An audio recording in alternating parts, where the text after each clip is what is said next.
Welcome to the next lecture of question series guys. और इस lecture में हम ज़्यादा क्वेश्चन कवर करने की कोशिश करेंगे जैसे कि कल हमने बात किया था। तो इस लेक्चर को पूरा देखिएगा, बहुत सारे कॉन्सेप्ट्स आपके क्लियर होंगे। और जहाँ पे थ्योरी की रिक्वायरमेंट होगी कि इस क्वेश्चन के लिए आपको थ्योरी का नॉलेज होना बहुत ज़रूरी है, तो मैं वहाँ पे आपको बता दूंगा। तो मेक श्योर कर लीजिए कि आपने चैनल को सब्सक्राइब कर लिया हो। और अगर आप इलेक्ट्रिकल इंजीनियरिंग के मेरे हैंड रिटन पीडीएफ नोट्स चाहते हो या प्रैक्टिस सेट्स चाहते हो बहुत सारे क्वेश्चन, तो हमारे टेलीग्राम चैनल को आप ज्वाइन कर सकते हो। टेलीग्राम चैनल का जो लिंक है वो मैंने डिस्क्रिप्शन बॉक्स में डाल के रखा है, वहां से आप ज्वाइन कर लीजिए और नोट्स और प्रैक्टिस सेट्स ये सारी चीजें डाउनलोड कर लीजिए। तो चलिए, आज का जो लेक्चर है थोड़ा सा लंबा होने वाला है विथ रिस्पेक्ट टू प्रीवियस, मतलब जो 3 लेक्चर मैंने अपलोड किए हैं उसके रिस्पेक्ट में आज का जो लेक्चर है वो थोड़ा सा लंबा होगा। तो बिना देरी किए चलिए स्टार्ट करते हैं। पहला क्वेश्चन हमें क्या दिया गया है?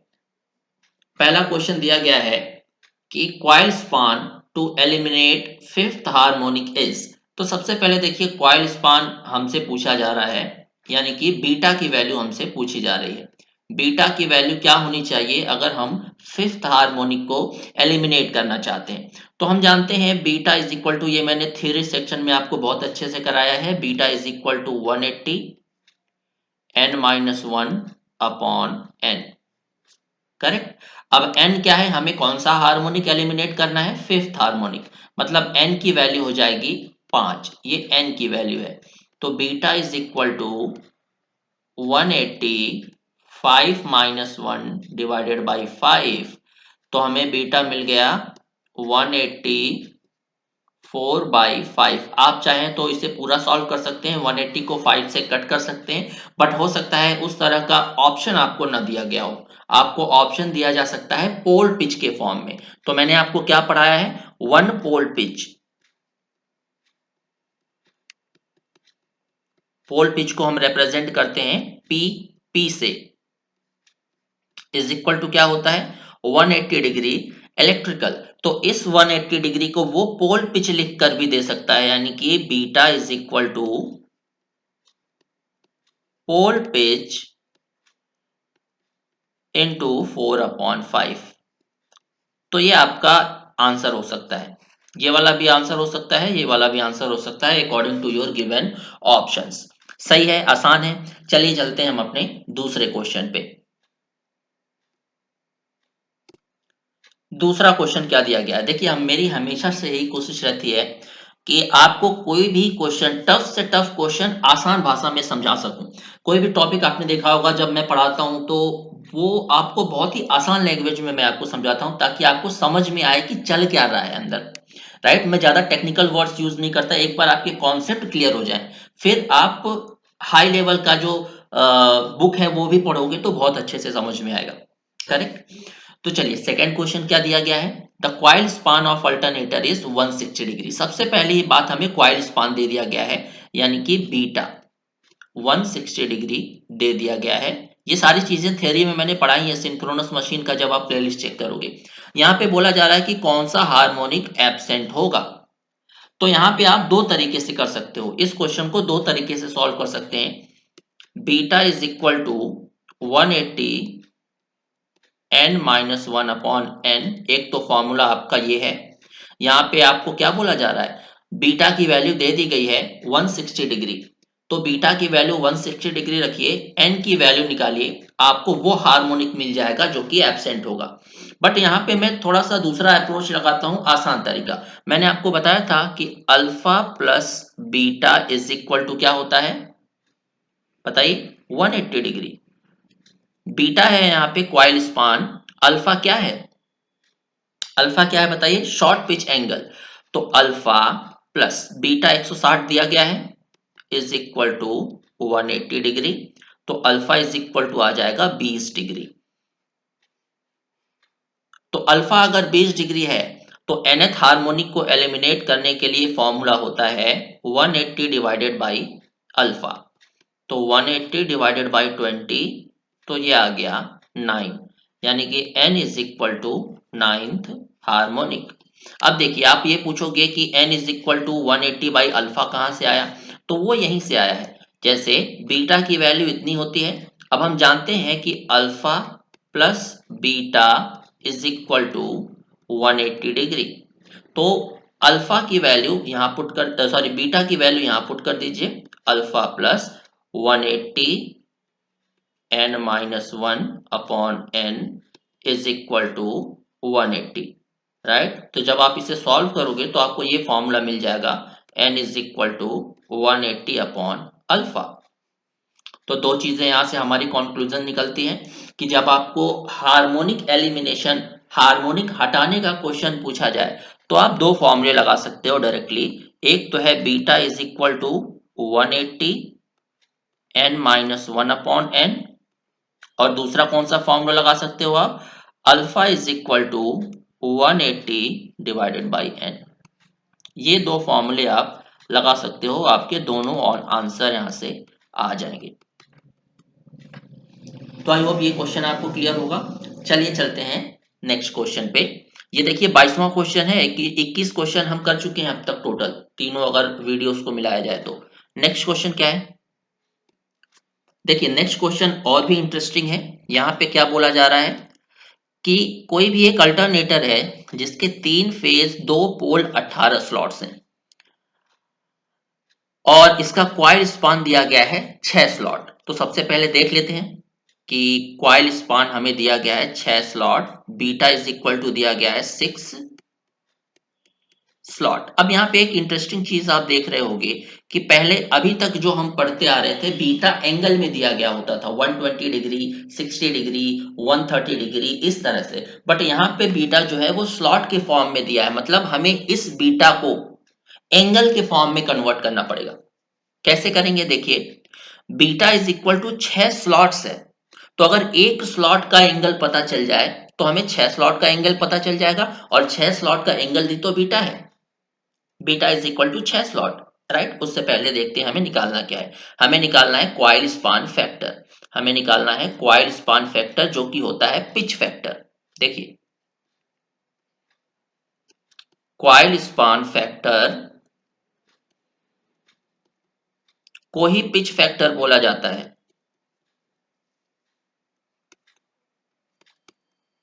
और ये होता है केपी। केपी क्या होता है, ये सारी चीजें मैं थ्योरी में करवा चुका हूँ, राइट। अगर आपको नहीं पता कि ये सब क्या चल रहा है तो आप पहले थ्योरी लेक्चर देख सकते हो, सिंक्रोनस मशीन का जो प्लेलिस्ट है। जिसने देखा हुआ है वो डायरेक्टली सॉल्व करिए, आसान है। केपी इज इक्वल टू होता है कॉस अल्फा अपॉन 2।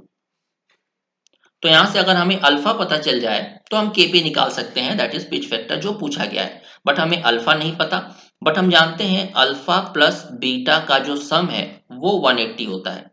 तो यहां से हमें बीटा पता चल जाए तो अल्फा पता चल जाएगा, और अल्फा पता चल जाए तो केपी पता चल जाएगा। बीटा हमें एंगल के फॉर्म में चाहिए, बट हमें किस फॉर्म में पता है, स्लॉट्स के फॉर्म में। तो हमें अगर एक स्लॉट का एंगल पता चल जाए तो 6 स्लॉट का एंगल पता चल जाएगा। So angle made by 1 slot, angle made by 1 slot, जिसको हम रिप्रेजेंट करते हैं गामा से। इसका फॉर्मूला क्या होता है, pole into 180 divided by number of slots. Pole हमें क्वेश्चन में कितना दिया गया है, 2 इंटू 180, स्लॉट्स दिए गए हैं 18, तो ये आ जाएगा 10, मतलब 20 डिग्री। एक स्लॉट 20 डिग्री का एंगल बना रहा है, तो 6 स्लॉट्स कितने डिग्री का एंगल बनाएंगे, बीटा इज इक्वल टू क्या हो जाएगा, 6 इंटू 20, तो 6 स्लॉट गाइस बनाएंगे 120 डिग्री का एंगल। हमें इक्वेशन फर्स्ट पता है, alpha plus beta is equal to 180, तो alpha plus 120 is equal to 180। तो अल्फा कितना आ गया दोस्तों, 60 degree. Short pitch angle, alpha को क्या बोलते हैं, शॉर्ट पिच एंगल।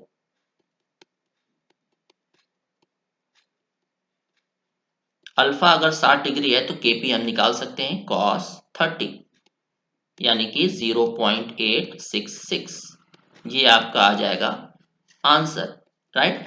आप करिए क्या कि कोई भी क्वेश्चन मैं शुरू कर रहा हूं उसे पॉज करिए, पहले खुद से ट्राई करिए, जब आपको आंसर आ जाए या नहीं आए फिर आगे प्रोसीड करिए, राइट। पहले खुद से ट्राई करिए। चलिए चलते हैं नेक्स्ट क्वेश्चन की तरफ। तो हमें क्वेश्चन नंबर दिया गया है 24। क्वेश्चन सबसे पहले पढ़ना बहुत जरूरी है। क्वेश्चन क्या दिया गया है कि a 3-phase alternator with a pole pitch of 18 slot, हमें पोल पिच दिया गया है, पोल पिच दिया गया है 18 स्लॉट्स, और बोला जा रहा है कि the winding is short pitched by 60 degree, मतलब जो शॉर्ट पिच्ड एंगल है यानी कि अल्फा, वो हमें दिया गया है 60 डिग्री। हमें क्वाइल स्पान बताना है। तो देखिए, क्वाइल स्पान बताना है यानी बीटा की वैल्यू हमें बतानी है। तो पोल पिच क्या होता है? पोल पिच होता है 180 डिग्री इलेक्ट्रिकल, हमेशा 180 degree electrical is equal to 18 slots. तो 18 स्लॉट्स मिला के टोटल 180 डिग्री का एंगल बना रहे हैं। तो एक स्लॉट कितने का एंगल बनाएगा? 10 डिग्री का। एक स्लॉट 10 डिग्री का एंगल बनाएगा, तो यहाँ पे आप लिख सकते हो angle made by one slot.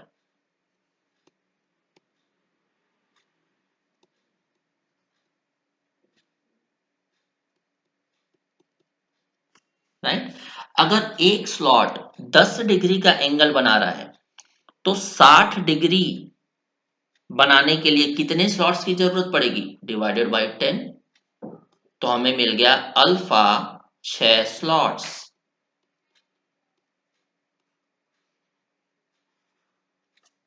Right. अब हमें पता है alpha plus beta is equal to 180 degree. 180 degree यानी कि टोटल स्लॉट्स, 180 डिग्री कितना दिया गया है? 18 स्लॉट। तो alpha plus beta is equal to 18। Alpha हमने निकाल लिया कितना? 6। तो 6 plus beta is equal to 18, या बीटा हमें मिल गया 12 स्लॉट्स। आई होप ये क्वेश्चन थोड़ा सा कॉन्सेप्चुअल था, बट आपको समझ में आया होगा। चलिए चलते हैं नेक्स्ट क्वेश्चन की तरफ। ये हमारा क्वेश्चन है 25th। अगर इस क्वेश्चन को आपने सॉल्व कर लिया तो वाइंडिंग के सारे क्वेश्चंस आप सॉल्व कर सकते हो। करेक्ट। चलिए क्वेश्चन देखते हैं क्या क्या दिया गया है। अ 3-phase star connected synchronous generator running at 750 RPM, हमें जो स्पीड दी गई है यानी कि ns की वैल्यू दी गई है, वो दी गई है 750 आरपीएम।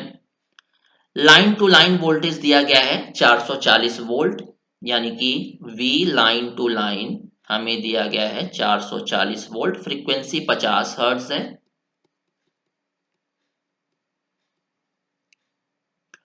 और आगे क्या बोला जा रहा है कि the stator is bound with 2 slots per pole पर फेज, यानी कि स्लॉट्स पर पोल पर फेज किससे रिप्रेजेंट करते हैं? m से। तो m की वैल्यू हमें दी गई है, m होता है स्लॉट्स पर पोल पर फेज, इसको हम m से रिप्रेजेंट करते हैं। राइट। तो m की वैल्यू है 2, हमें क्वेश्चन में दिया गया है। Each coil has 4 turns. Right. Assume full pitch coil. Full pitch coil के लिए जो kp की वैल्यू होती है वो होती है 1। हमेशा मैंने आपको थ्योरी में पढ़ाया है कि kp की वैल्यू हमेशा 1 होती है फॉर फुल पिच्ड क्वाइल। हमें क्या निकालना है? What will be the useful flux per पोल। तो ईएमएफ का फॉर्मूला हमें पता होता है 4.44 F phi KP KD number of turns per phase, ये हमारा फॉर्मूला है। तो अब देखते हैं हमें दिया क्या क्या गया है। हमें ये ईएमएफ दिया गया है कितना? हमें लाइन टू लाइन ईएमएफ दिया गया है, बट हमें क्या चाहिए? फेज। ये फॉर्मूला फेज में है, याद रखिएगा। तो 440 डिवाइडेड बाई क्या हो जाएगा? √3 इज इक्वल टू 4.44। फ्रीक्वेंसी हमें दी गई है 50 हर्ट्ज। फाई हमें निकालना है, फ्लक्स ही तो हमें निकालना है, यूजफुल फ्लक्स पर पोल। केपी पिच फैक्टर हमें दिया गया है 1 इनटू केडी डिस्ट्रीब्यूशन फैक्टर हमें नहीं पता। Number of turns per phase हमें नहीं पता अभी। तो दो चीजें अगर हम निकाल लें, दैट इज केडी को बोला जाता है डिस्ट्रीब्यूशन फैक्टर। केडी अगर हम निकाल लेते हैं और number of turns per phase निकाल लेते हैं तो हमें हमारा फ्लक्स मिल जाएगा। तो सबसे पहले निकालते हैं केडी। केडी क्या होता है? Sine m gamma by 2 upon m sine gamma by 2। यहाँ पे आपको m की वैल्यू डायरेक्टली दी गई है 2। आपको बस निकालना क्या है? गामा। गामा क्या होता है? एंगल पर स्लॉट। गामा होता है एक स्लॉट कितना एंगल बनाएगा। इसका फॉर्मूला होता है pole into 180 divided by slots. तो पोल्स हमें दिया गया है क्या? नहीं दिया गया है। स्लॉट्स हमें दिया गया है, so into 180 divided by 2 slots per pole पर फेज। हमें स्लॉट्स भी नहीं दिया गया है, मतलब पोल्स भी हमें निकालना है, स्लॉट्स भी हमें निकालना है। तो देखिए एक फॉर्मूला हमने पढ़ा है, NS is equal to 120 F by P। NS दिया गया है 750 इज इक्वल टू 120, फ्रीक्वेंसी दी गई है 50 हर्ट्ज डिवाइडेड बाई P। तो नंबर ऑफ पोल्स यहां से हमें आ गया 8। नंबर ऑफ पोल्स हमें मिल गए। अब हमें पता है स्लॉट पर पोल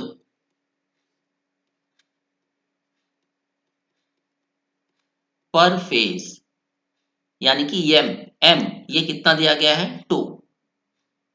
तो अब ध्यान से देखिएगा, स्लॉट्स हमें पता चल जाएगा। यहां से स्लॉट्स क्या हो जाएगा? 2 इंटू पोल इंटू फेज। सो 2 इंटू पोल है 8, हमें फेज दिया गया है 3।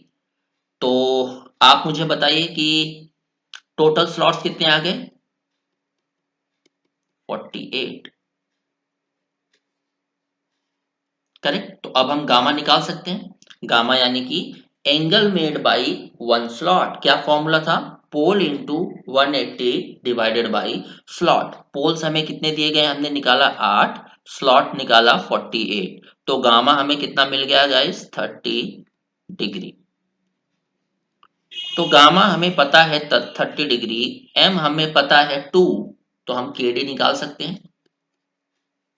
KD is equal to sine m gamma, यानी कि 2 into 30 divided by 2 divided by m हो जाएगा 2, साइन गामा बाई 2 मतलब 30 बाई 2।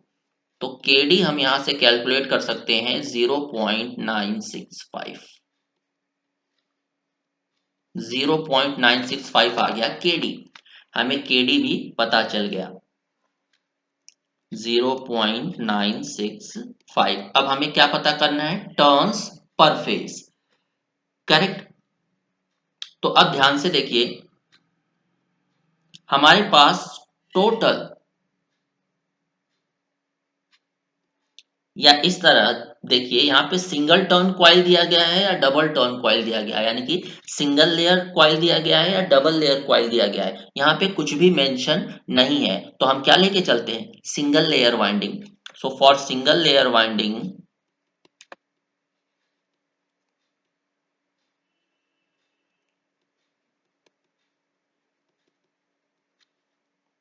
नंबर ऑफ कॉइल्स बराबर number of slots divided by 2। ये हमने प्रूफ किया था, पढ़ाया हुआ है मैंने। तो नंबर ऑफ स्लॉट्स यहाँ पे 48 दिए गए हैं डिवाइडेड बाई 2, तो ये आ जाएगा 24। मतलब नंबर ऑफ क्वाइल्स हमें 24 है, 24। आगे क्या बोला जा रहा है क्वेश्चन में?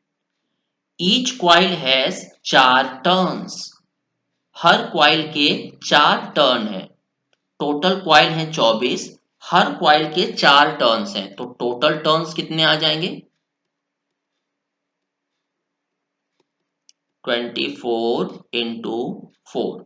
तो क्या 24 इंटू 4 हम फॉर्मूला में रख देंगे? नहीं। फॉर्मूला में क्या है देखिए, phase, number of turns per phase. हमारे पास टोटल फेज कितने हैं? 3। तो पर फेज निकालने के लिए हम 3 से डिवाइड कर देंगे। 4 8 जा 32। तो टोटल टर्न्स हमें मिल गए दोस्तों 32। ये हमें मिल गया 32। अब सब कुछ पता है आपको, फाई बस अननोन है, तो यहाँ से फाई निकाल लीजिए। जब आप फाई कैलकुलेट करोगे तो फाई मिल जाएगा 37 मिली वेबर। आसान है, कोई भी क्वेश्चन आप सॉल्व कर सकते हो अब वाइंडिंग से related.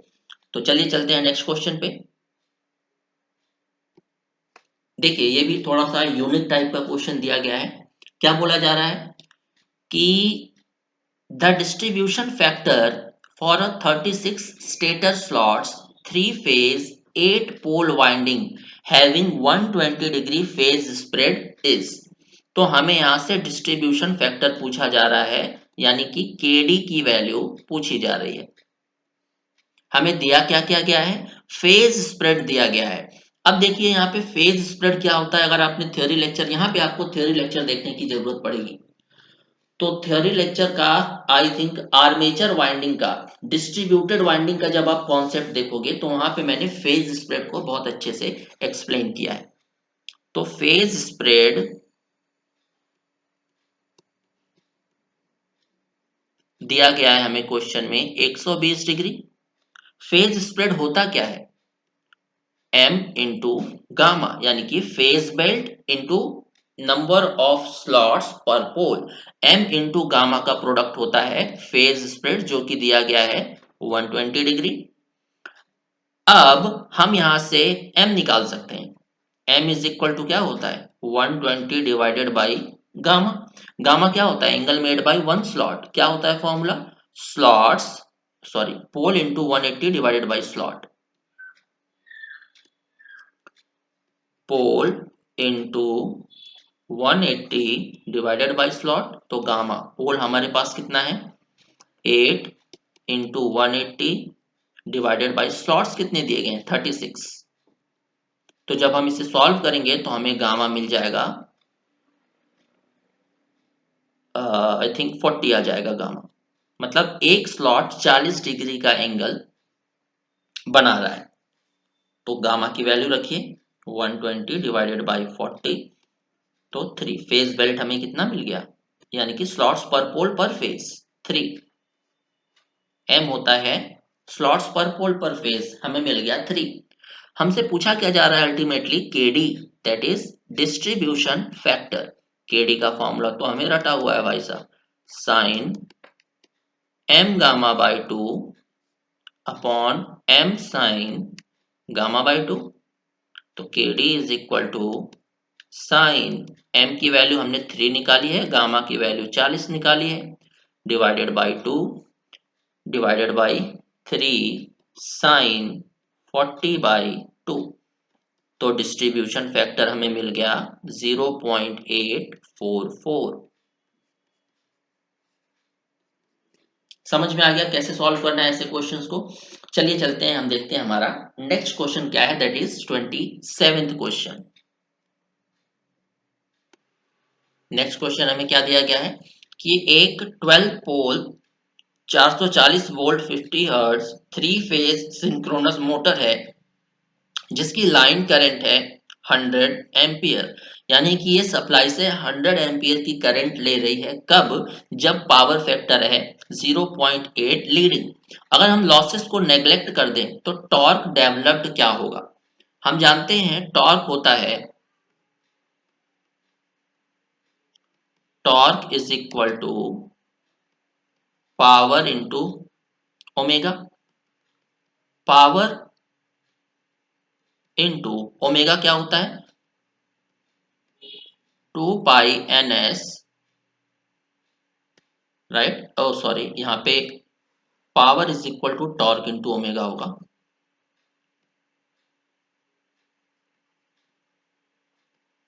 Power is equal to torque into omega. So power is equal to torque, omega क्या है 2 पाई एन एस बाई 60। हमें क्या पूछा जा रहा है, टॉर्क। तो टॉर्क यहां से हम निकाल सकते हैं power divided by 2 pi N S into 60, right. सब कुछ हमें यहां से पता है।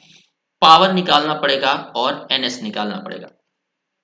पावर हम जानते हैं क्या होता है, पावर इज इक्वल टू होता है √3 VL cos फाइव। तो power is equal to √3 VL 440 volt. मैंने आपको बताया था कि जो भी वोल्टेज दिया गया होता है वो बाय डिफॉल्ट लाइन में होता है। तो 440 लाइन करंट तो सीधा सीधा दे दिया गया है क्वेश्चन में 100, पावर फैक्टर दिया गया है 0.8। तो पावर हमें मिल गया यहाँ से 60.968 किलोवाट। 60.968 किलोवाट। हमें एनएस चाहिए, NS is equal to 120F/P। So 120 into frequency कितनी दी गई है 50, पोल्स हमें दिए गए हैं 12, तो ये आ गया 500। एनएस इज इक्वल टू हमें आ गया 500 आरपीएम। तो अब भाई साहब हम टॉर्क डायरेक्टली यहां से निकाल सकते हैं। टॉर्क क्या हो जाएगा, पावर हमें दिया गया है कितना, अ, हमने निकाला है 60.968 into 60 divided by 2 pi into 500। तो ये टॉर्क हमें मिल जाएगा 1165 न्यूटन मीटर अप्रॉक्स। तो ये आपका होगा फाइनल आंसर, करेक्ट। चलिए चलते हैं नेक्स्ट क्वेश्चन पे। 28th क्वेश्चन हमसे पूछा जा रहा है कि कंसीडर द फॉलोइंग स्टेटमेंट और find how many of them are true.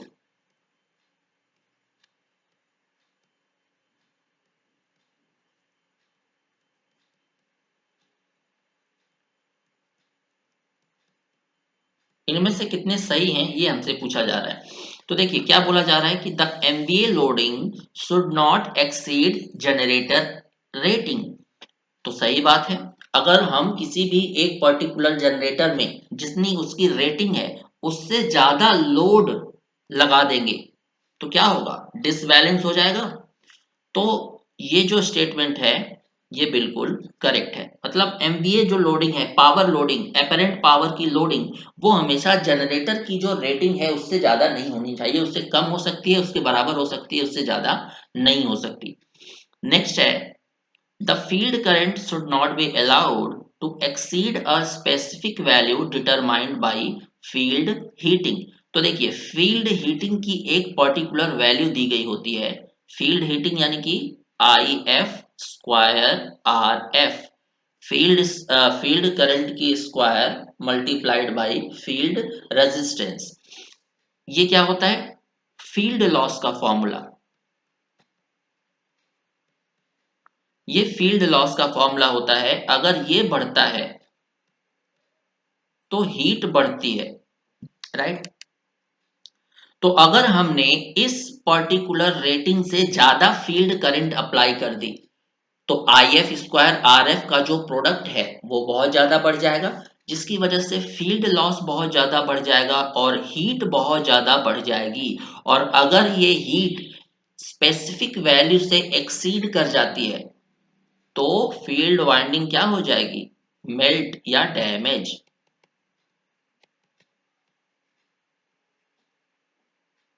Field winding might get damage. So statement B भी करेक्ट है कि हम कभी भी फील्ड करंट को उसके स्पेसिफिक वैल्यू से ज्यादा नहीं देते। ए और बी दोनों करेक्ट है। नेक्स्ट है the megawatt rating should not exceed the rating of prime mover. बिल्कुल सही बात है। प्राइम मूवर यानी कि जो एक्टिव पावर की रेटिंग है वो कभी भी प्राइम मूवर की रेटिंग से ज्यादा नहीं होनी चाहिए, नहीं तो प्राइम मूवर फिर क्या करेगा, उतना पावर ही सप्लाई नहीं कर पाएगा। So statement C will also be correct. Next question हमें दिया गया है, नेक्स्ट पॉइंट हमें दिया गया है fourth, the load angle must be more than 90 degree. बिल्कुल गलत बात है, ये स्टेटमेंट बिल्कुल करेक्ट नहीं है। Load angle always less than 90 degree. अगर ग्रेटर देन 90 होता है तो मशीन क्या हो जाएगी, अनस्टेबल। प्रैक्टिकली हम इसे कितना रखते हैं, 40 डिग्री के आसपास, ये याद रखिएगा। तो ए बी सी सही है, डी गलत स्टेटमेंट है। चलिए चलते हैं नेक्स्ट क्वेश्चन पे। तो नेक्स्ट क्वेश्चन दोस्तों देखिए हमें क्या दिया गया है। The V curve of synchronous motor is drawn between, जो वी कर्व है सिंक्रोनस मोटर का वो किसके किसके बीच में प्लॉट किया जाता है। तो जो वी कर्व है हमेशा याद रखिएगा ये प्लॉट किया जाता है armature current versus field current. अगर आप सिंक्रोनस मशीन का प्लेलिस्ट देखते हो तो वहां पे मैंने वी कर्व और इन्वर्टेड वी कर्व को डिटेल में एक्सप्लेन किया हुआ है। तो अगर हम सिंक्रोनस मोटर की बात करें तो कुछ इस तरह का वी कर्व हमें देखने को मिलता है।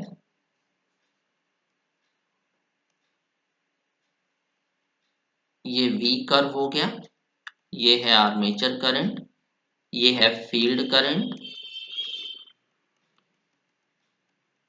ये जो पावर फैक्टर है वो है लैगिंग, ये पावर फैक्टर कहलाता है यूनिटी, और राइट हैंड साइड का पावर फैक्टर क्या कहलाता है, लीडिंग। तो यहां से हमें क्या पता चल रहा है कि सिंक्रोनस मोटर के केस में कई क्वेश्चन सॉल्व हो सकते हैं इससे। देखिए जैसे सिंक्रोनस मोटर में क्या होता है कि जैसे जैसे हम फील्ड करंट बढ़ाते हैं आर्मेचर करंट डिक्रीज होती जाती है अगर पावर फैक्टर लैगिंग है। बट वहीं अगर लीडिंग पावर फैक्टर की बात कर रहे हैं हम तो फील्ड करंट को अगर हम बढ़ाते हैं तो आर्मेचर करंट बढ़ती चली जाती है। राइट, अगर हम आपको सिंक्रोनस जनरेटर का वी कर्व प्लॉट करने के लिए दे दिया जाए तो ये लैगिंग और लीडिंग को आप इंटरचेंज कर दीजिए। सिंपल, ये मैंने बहुत अच्छे से एक्सप्लेन किया है, आप वहां जाके देख सकते हो। तो इसका जो आंसर है हमसे, मैंने तो डिटेल में बता दिया, हमसे सिर्फ इतना पूछा गया था कि वी कर्व किसके किसके बीच में बनता है। तो वी कर्व बनता है आर्मेचर करंट और फील्ड करंट के बीच में। अब एक और क्वेश्चन पूछा जाता है आपसे कि इन्वर्टेड वी कर्व किसके किसके बीच में बनता है। इन्वर्टेड वी कर्व, जैसे ये वी शेप में है तो इन्वर्टेड वी कर्व उल्टा वी शेप में बनता है। तो इन्वर्टेड वी कर्व हमेशा बनता है power factor versus field current के बीच में। राइट, तो आज ही जाके वी कर्व और इन्वर्टेड वी कर्व वाला लेक्चर देख लीजिएगा, प्लेलिस्ट में पड़ा हुआ है। चलिए चलते हैं नेक्स्ट क्वेश्चन पे। ये देखिए बहुत ही अच्छा क्वेश्चन पूछा गया है, 38 क्वेश्चन। ये ईएससी एग्जाम में आया हुआ है, इंजीनियरिंग सर्विसेज एग्जामिनेशन में पूछा गया है कि लोड एंगल का साइन क्या होगा जब हम मशीन को अल्टरनेटर की तरह यूज करेंगे या जब हम उसे मोटर की तरह यूज करेंगे, तब जो साइन ऑफ लोड एंगल है वो कैसा होगा, किस केस में पॉजिटिव होगा किस केस में नेगेटिव होगा। तो देखिए फॉर सिंक्रोनस जनरेटर मैं दोनों प्लॉट करके बता देता हूं आपको।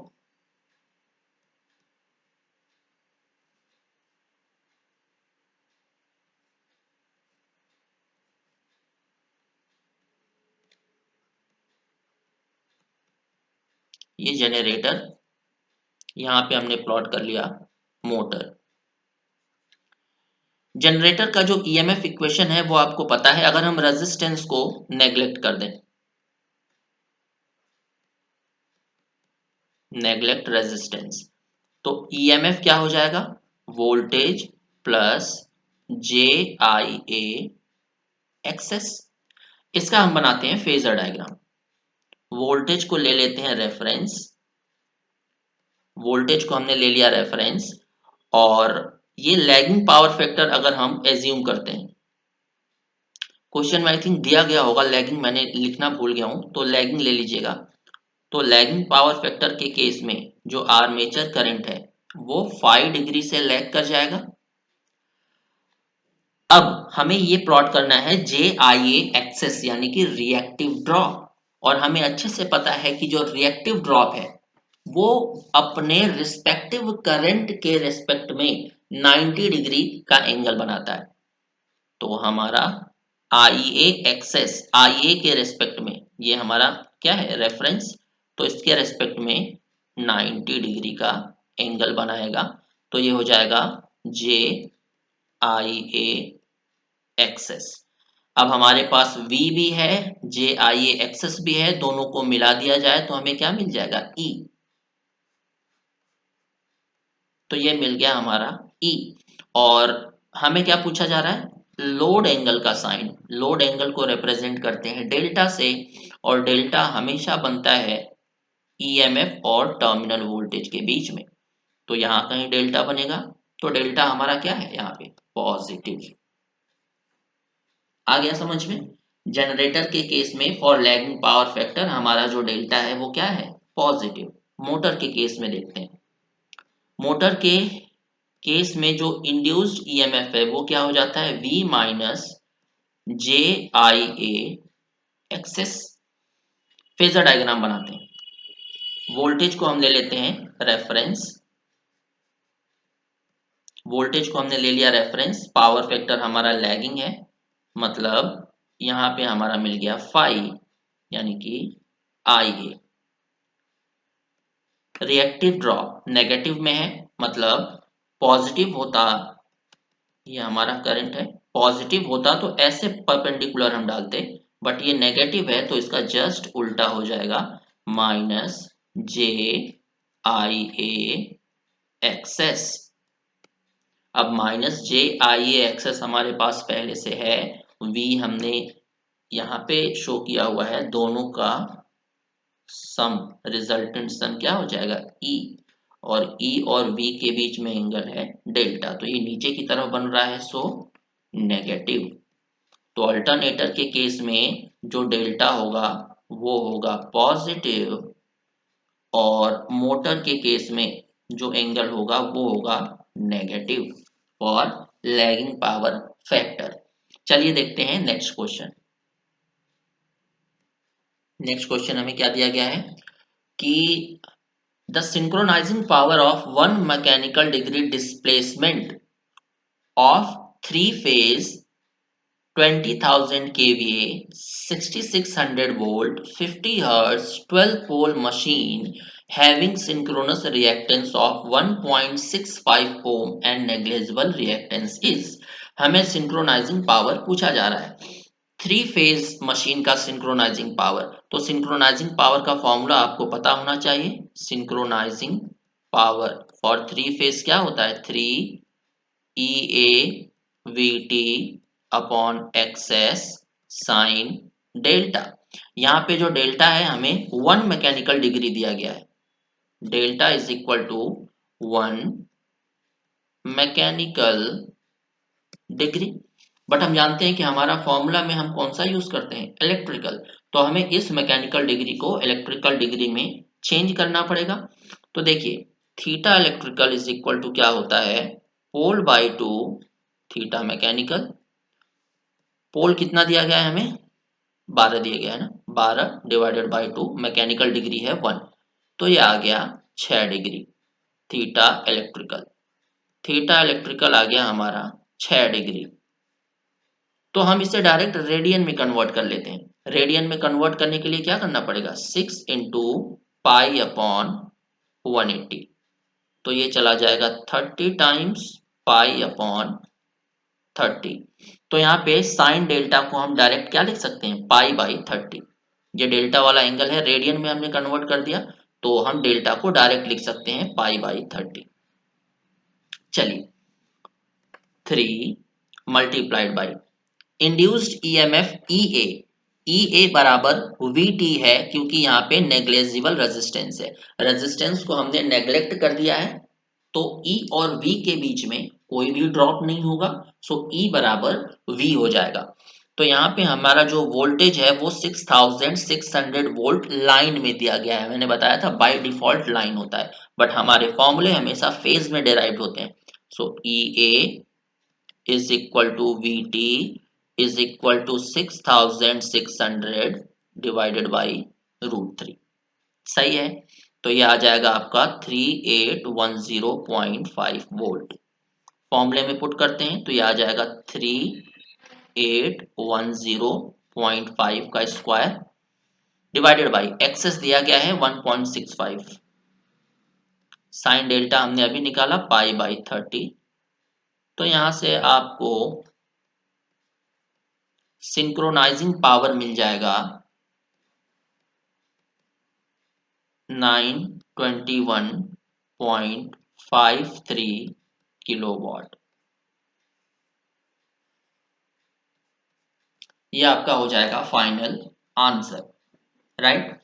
चलिए चलते हैं नेक्स्ट क्वेश्चन पे। ये भी बहुत ही इंटरेस्टिंग क्वेश्चन है। आप चाहो तो आप इसे पॉज करके खुद से ट्राई कर सकते हो। पहले बोला जा रहा है कि the flux per pole in synchronous motor with stator not connected to supply is 5। मतलब फील्ड फ्लक्स हमारी क्या है 5, जब stator is not connected to supply, जब स्टेटर करंट यानी कि आर्मेचर करंट जीरो है। आर्मेचर करंट जीरो है तो यहां पे हम क्या बोल सकते हैं, आर्मेचर फ्लक्स भी क्या होगी, जीरो। बट फील्ड फ्लक्स की कुछ ना कुछ वैल्यू है, दैट इज 5। यहां तक आई होप आपको समझ में आया होगा कि फील्ड में तो हम सप्लाई दे रहे हैं बट आर्मेचर में कोई भी सप्लाई नहीं है। तो फील्ड में हम सप्लाई दे रहे हैं तो फील्ड हमारी फ्लक्स जनरेट कर रही है 5, बट आर्मेचर को हमने सप्लाई से कनेक्ट ही नहीं किया है तो आर्मेचर करंट जीरो हो जाएगी, जिसकी वजह से फ्लक्स भी जीरो हो जाएगी। क्यों होगी, क्योंकि फ्लक्स हमेशा एमएमएफ जनरेट करता है और एमएमएफ होता है number of turns into current. Current zero हो गया तो एमएमएफ जीरो हो गया, एमएमएफ जीरो हो गया तो फ्लक्स जीरो हो गया। आगे क्या बोला जा रहा है कि when connected to supply is 3/4 pi, जब हम आर्मेचर करंट नॉन जीरो है, यानी कि मान लेते हैं इसकी कुछ ना कुछ वैल्यू है, नॉन जीरो कंफ्यूज हो जाओगे आप। अब हमने क्या किया, आर्मेचर को सप्लाई से कनेक्ट कर दिया। तो जब हमने आर्मेचर को सप्लाई से कनेक्ट किया तो आर्मेचर की कुछ ना कुछ वैल्यू आ गई, आर्मेचर करंट की कुछ ना कुछ वैल्यू आ गई, मान लेते हैं 10 एम्पियर। तो आर्मेचर फ्लक्स की भी कोई ना कोई वैल्यू आ जाएगी, मान लेते हैं 5x। अब when connected to supply is 3/4 pi, जब हमने आर्मेचर को सप्लाई देना शुरू किया और आर्मेचर फ्लक्स पिक्चर में आई तो फील्ड फ्लक्स क्या हुई, डिक्रीज हो गई। पहले 5 थी, अब क्या हो गई 3/4 So the no load current drawn from supply under this condition would be। तो यहाँ पे आपसे पावर फैक्टर पूछा जा रहा है, बताइए पावर फैक्टर पूछा जा रहा है। तो यहाँ पे मुझे बताइए, आर्मेचर को सप्लाई से कनेक्ट करने के बाद फ्लक्स 5 से 3/4 पाई हो गई, यानी कि फ्लक्स डिक्रीज हुई या इंक्रीज हुई, फ्लक्स डिक्रीज हुई। तो कौन सा इफेक्ट हमें यहाँ पे देखने को मिला, आर्मेचर फ्लक्स ने अपोज किया फील्ड फ्लक्स को, तब जाके फील्ड फ्लक्स 5 से 3/4 पे डिक्रीज हो गई। तो फ्लक्स डिक्रीज हुई यानी कि demagnetising effect, demagnetising effect of armature reaction. अब मोटर के केस में यहां पे हमें क्या दिया गया है, मोटर। तो मोटर के केस में किस पावर फैक्टर पे हमें demagnetising effect of armature reaction मिलता है, लीडिंग पावर फैक्टर पे। तो यहां पे पावर फैक्टर कैसा हो जाएगा, लीडिंग। आर्मेचर रिएक्शन वाला वीडियो देख सकते हो अगर आपको आर्मेचर रिएक्शन नहीं आ रहा है तो। अगर यहाँ पे मोटर की जगह जनरेटर दिया गया होता तब पावर फैक्टर क्या आता, लैगिंग। क्योंकि लैगिंग के केस में आर्मेचर रिएक्शन डीमैग्नेटाइज होता है जनरेटर के केस में, और लीडिंग के केस में डीमैग्नेटाइज होता है मोटर के केस में। चलिए चलते हैं नेक्स्ट क्वेश्चन पे। यहाँ पे क्या बोला जा रहा है, नेक्स्ट क्वेश्चन आपका कि the nature of armature MMF, sorry armature MMF, या यहाँ पे आप आर्मेचर एमएमएफ दिया गया ना तो इससे कंफ्यूज मत होइएगा। इसका कहने का मतलब है आर्मेचर रिएक्शन।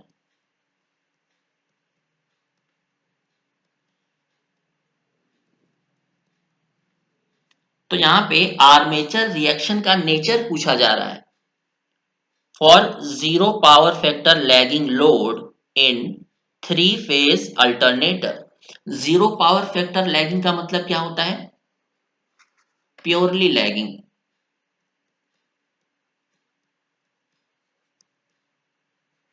Purely lagging. तो देखिए पावर आर्मेचर रिएक्शन कैसे पता करते हैं ये मैंने आपको बताया है। इंड्यूस्ड ईएमएफ को आप ले लीजिए रेफरेंस, और मान लीजिए यही हमारा क्या है? V। करेक्ट, क्योंकि डेल्टा की वैल्यू को हम नेग्लेक्ट कर रहे हैं। और हमेशा फील्ड एमएमएफ इंड्यूस्ड ईएमएफ से लीड करता है 90 डिग्री। ऑलवेज, हमेशा जो फ्लक्स है वो ईएमएफ से 90 डिग्री लैग करती है, सॉरी लीड करती है। ट्रांसफार्मर की केस में भी मैंने आपको बताया है। अब यहाँ पे पावर फैक्टर कैसा है? Purely lagging. प्योरली लैगिंग का मतलब क्या है कि जो आर्मेचर करंट है वो वोल्टेज से 90 डिग्री लैग करेगी। अब यही तो ईए है, यही हमारा टर्मिनल वोल्टेज है, क्योंकि रेजिस्टेंस को हम नेग्लेक्ट कर देते हैं आर्मेचर रिएक्शन निकालते टाइम पे और डेल्टा को जीरो मान लेते हैं, तो जो ईए है हमारा वही टर्मिनल वोल्टेज है। तो जब पावर फैक्टर प्योरली लैगिंग है तो आर्मेचर करंट 90 डिग्री लैग कर जाएगा। आर्मेचर करंट के फेज में ही कौन होता है? Armature MMF. तो आर्मेचर एमएमएफ आप देखिए फील्ड एमएमएफ को अपोज कर रहा है, यानी दोनों ऑपोजिट डायरेक्शन में है, मतलब डीमैग्नेटाइजिंग इफेक्ट हो रहा है यहाँ पे।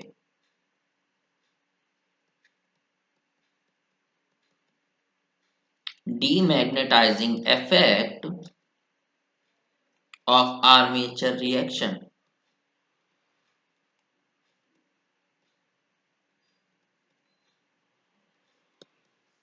करेक्ट। चलिए चलते हैं नेक्स्ट क्वेश्चन पे। नेक्स्ट क्वेश्चन को ध्यान से पढ़िए, क्या दिया गया है? A synchronous motor operates on rated load and rated frequency. हमारे पास एक सिंक्रोनस मोटर है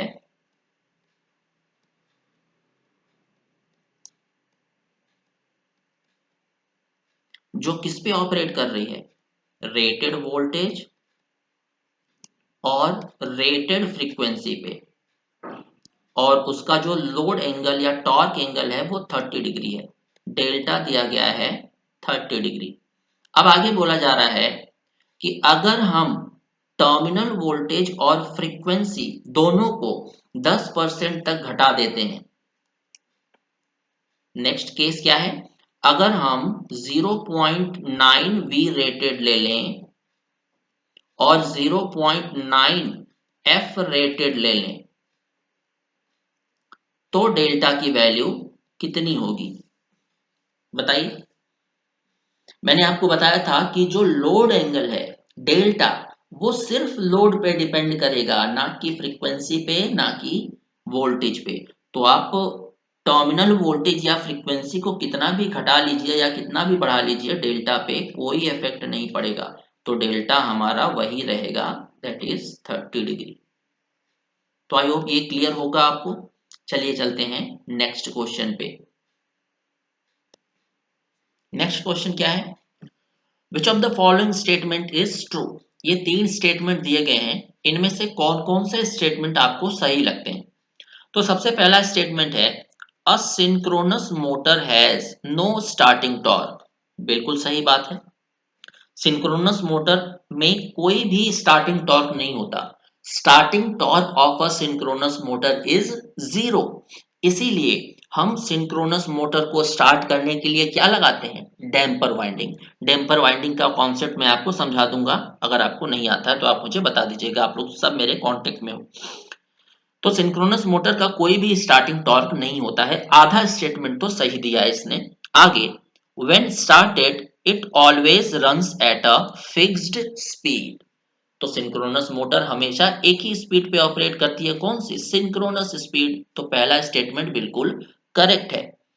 सिंक्रोनस टॉर्क वो ऑपरेट कर सिंक्रोनस टॉर्क वो लगाएगी जब वो सिंक्रोनस स्पीड पे ऑपरेट करेगी। At the time of starting कोई भी स्टार्टिंग टॉर्क नहीं होता है सिंक्रोनस मोटर में। तो पहला स्टेटमेंट करेक्ट है। A single phase reluctance motor is not self starting. तो आपको ये बताना है, होमवर्क है आपका, कि क्या सिंगल फेज असाइनमेंट है आपका कि single phase reluctance motor self starting होती है या नहीं होती, राइट। थर्ड क्वेश्चन है, a single phase hysteresis motor is self starting. जो सिंगल फेज हिस्टैरिसीस मोटर है, क्या वो सेल्फ स्टार्टिंग होती है? बिल्कुल। Hysteresis motor is a self starting. Hysteresis motor किस पे काम करती है? हिस्टैरिसीस प्रिंसिपल पे।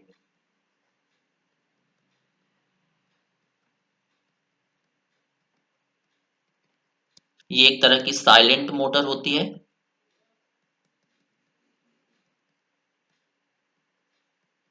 इसमें ना टीथ होता है ना वाइंडिंग होती है। No teeth and no winding. और ये यूज होती है टेप रिकॉर्डर्स में,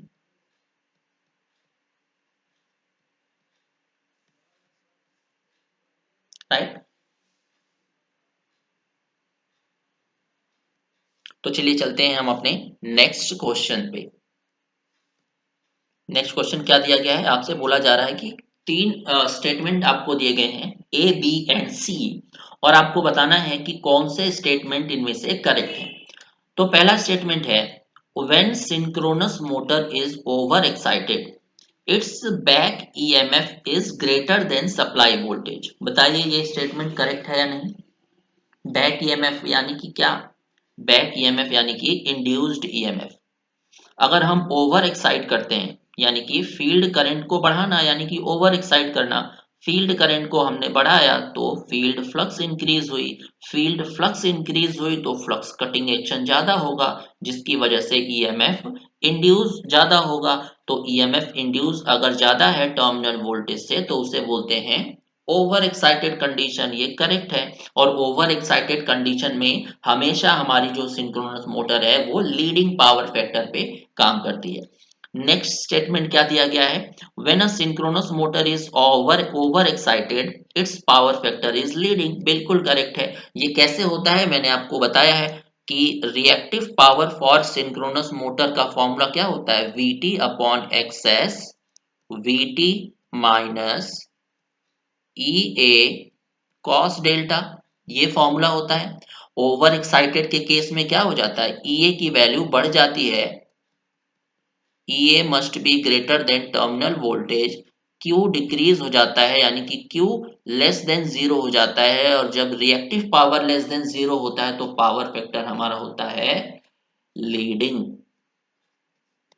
तो इसीलिए over excited synchronous motor always works on leading power factor. तो पहला केस ए सही है, बी सही है। अब हम देखते हैं सी। Synchronous motor is used as a capacitor where load is so large that construction of static capacitor is impractical। ये बिल्कुल सही स्टेटमेंट है। सिंक्रोनस मोटर, आपने ये स्टेटमेंट बहुत बार पढ़ा होगा कि an over excited synchronous motor acts as a capacitor. तो जहां भी हमें बहुत बड़े लोड पे कैपेसिटर की जरूरत पड़ती है तो हम स्टैटिक कैपेसिटर उतना बड़ा नहीं बना सकते। इसीलिए हम क्या कर सकते हैं, सिंक्रोनस मोटर को कैपेसिटर की तरह यूज करते हैं, क्योंकि हम इसके कैपेसिटेंस को कंट्रोल कर सकते हैं बाय यूजिंग एक्साइटेशन। तो इसीलिए तीसरा स्टेटमेंट भी करेक्ट है। चलिए देखते हैं नेक्स्ट क्वेश्चन। नेक्स्ट क्वेश्चन क्या दिया गया है दोस्तों? नेक्स्ट क्वेश्चन है, एक सिंक्रोनस मोटर है जिसका रिएक्टेंस हमें पता करना है, यानी कि सिंक्रोनस रिएक्टेंस हमें पता करना है। वोल्टेज दिया गया है, केवीए रेटिंग दी गई है, इफेक्टिव रेजिस्टेंस हमें दिया गया है। सो आर ए हमें दिया गया है 0.32 ओम। बोला जा रहा है कि if an excitation current of 10 ampere, अगर हम 10 एम्पियर की फील्ड करंट प्रोवाइड करते हैं तो 200 एम्पियर की शॉर्ट सर्किट करंट हमें मिल सकती है इससे। So short circuit current is equal to 200 ampere. और ओपन सर्किट ईएमएफ हमें मिल सकता है 450 वोल्ट का, मतलब VOC हमें मिल सकता है 450 वोल्ट का। तो अगर रेजिस्टेंस को नेग्लेक्ट हमने नहीं किया है तो ZS सिंक्रोनस इम्पीडेंस की वैल्यू कितनी होती है, VOC upon ISC at same field current. यहाँ पे फील्ड करंट हमें कितना दिया गया है, 10 एम्पियर। तो ZS is equal to VOC open circuit voltage है 450, शॉर्ट सर्किट करंट हमें कितना दिया गया है 200, तो ZS हमें मिल गया 2.25 ओम। अगर यहाँ पे हमने रेजिस्टेंस को नेग्लेक्ट कर दिया होता तो, अगर आर्मेचर रेजिस्टेंस को नेग्लेक्ट कर दिया होता, खैर यहाँ पे दिया गया है आर्मेचर रेजिस्टेंस, अगर आर्मेचर रेजिस्टेंस नहीं दिया गया होता, डायरेक्ट सिंक्रोनस रिएक्टेंस पूछा गया होता, तो हम डायरेक्ट सिंक्रोनस रिएक्टेंस का फॉर्मूला लगा सकते थे VOC अपॉन ISC। बट यहाँ पे आर्मेचर रेजिस्टेंस दिया गया है तो ये एक्सेस किस में चेंज हो जाएगा, ZS में। अब हम जानते हैं ZS क्या होता है, ZS square is equal to RA square plus XS square. हमें XS चाहिए तो XS हो जाएगा under root ZS square minus RA square. तो XS is equal to ZS कितना निकाला हमने, 2.25 का स्क्वायर माइनस आर्मेचर रेजिस्टेंस 0.32 का स्क्वायर। तो सिंक्रोनस रिएक्टेंस आपका आ जाना चाहिए यहाँ से 2.24 ओम। तो ये आपका आंसर होगा। चलिए चलते हैं नेक्स्ट क्वेश्चन पे, और आज का लास्ट क्वेश्चन। क्या बोला जा रहा है कि the armature reaction of a synchronous motor eight 0.8 lagging power factor is. तो मैंने आपको जब आर्मेचर रिएक्शन पढ़ाया था तो क्या बताया था, कभी भी आपको आर्मेचर रिएक्शन पूछा जाए तो पहले सिंक्रोनस जनरेटर का निकाल लीजिए और उसका जस्ट उल्टा कर दीजिए, राइट। तो अगर आपकी प्रैक्टिस है तो आप इसे डायरेक्ट माइंड में सॉल्व कर सकते हो, बट मैं सॉल्व करवा देता हूं जिसको नहीं पता। सिंक्रोनस मोटर हमें पूछा जा रहा है, तो सबसे पहले हम बना लेते हैं जनरेटर का। अगर आपकी प्रैक्टिस है तो आप डायरेक्ट मोटर का बनाइए। इंड्यूस्ड ईएमएफ को हम ले लेते हैं एज अ रेफरेंस, और हमें पता है कि फील्ड एमएमएफ हमेशा ईएमएफ से 90 डिग्री लीड करता है। पावर फैक्टर यहाँ पे क्या दिया गया है, 0.8 लैगिंग, मतलब आर्मेचर करंट और ईएमएफ के बीच का एंगल 90 तो नहीं होगा, 90 से कम होगा। तो मान लेते हैं ये आ गया हमारा आर्मेचर करंट। आर्मेचर करंट के फेज में क्या होता है, आर्मेचर एमएमएफ। अब इस आर्मेचर एमएमएफ को हम दो भाग में रिजॉल्व कर सकते हैं। ये हो गया हमारा F1 कंपोनेंट और ये हो गया F2 कंपोनेंट। तो आप देख सकते हो जो F2 कंपोनेंट है आर्मेचर एमएमएफ का, वो हमारा मेन फील्ड एमएमएफ को अपोज कर रहा है, और जो F1 कंपोनेंट है वो 90 डिग्री इसे क्रॉस कर रहा है। तो हम बोल सकते हैं इस केस में the armature reaction will be, क्या हो जाएगा, partially magnetising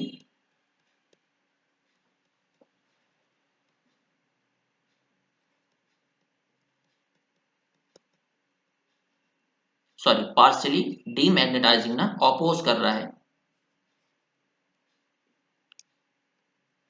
partially demagnetizing and partially cross magnetising.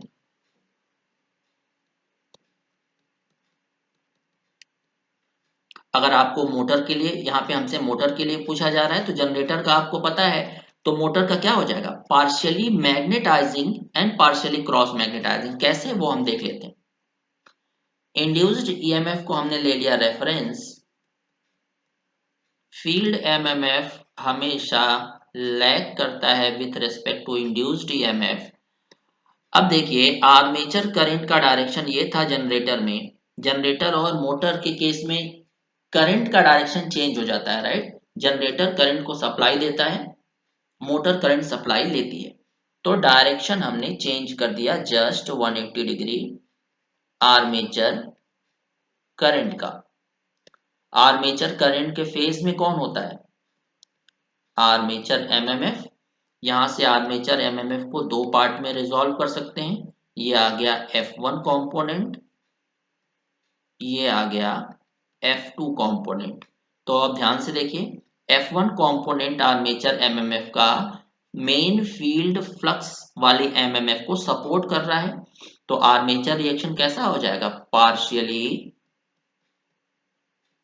Magnetising